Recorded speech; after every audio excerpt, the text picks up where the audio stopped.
everybody. We're here with Ron Howard and José Andrés with the film We Feed People. You know, Ron, I understand it wasn't easy to convince José to be the subject of this film. How did you eventually convince him? Well, I had met Jose, and I, heard his story a couple of times. I began to follow what he was doing with World Central Kitchen. It was an exciting story. I've been, in recent years, more and more fascinated with doing documentaries.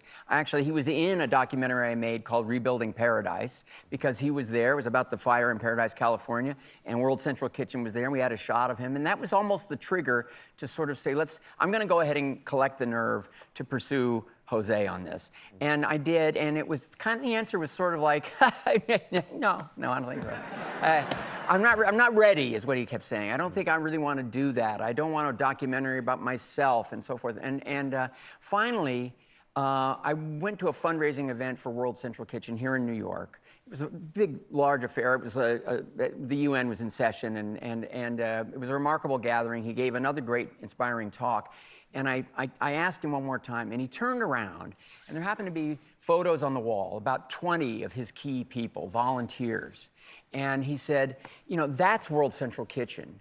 It's not about me. And I'm afraid if we make a movie, it's going to turn into, it's going to become about me. And I said, well, you'd have to be significant in it. Of course, you're the alpha volunteer, but it is, in my mind, about teamwork and volunteerism and the difference that can make. And I said, that is the movie I wanted to make. And he believed me, and I think it is the film that we can offer audiences.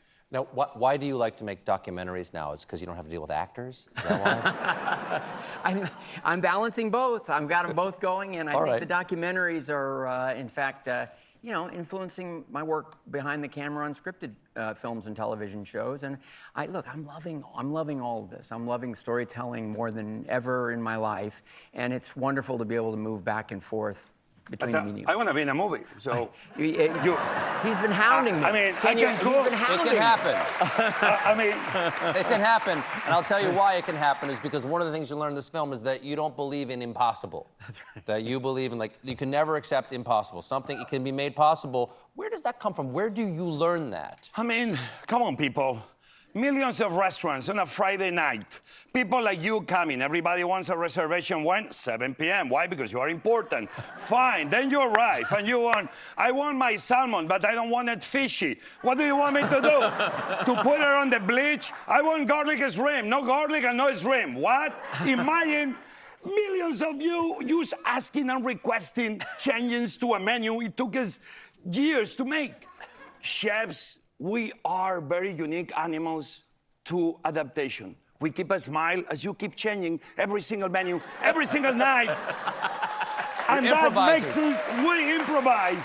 Exactly. That's what makes us something wonderful right away. Very unique beings. We keep going no matter what, everybody's gonna be fed.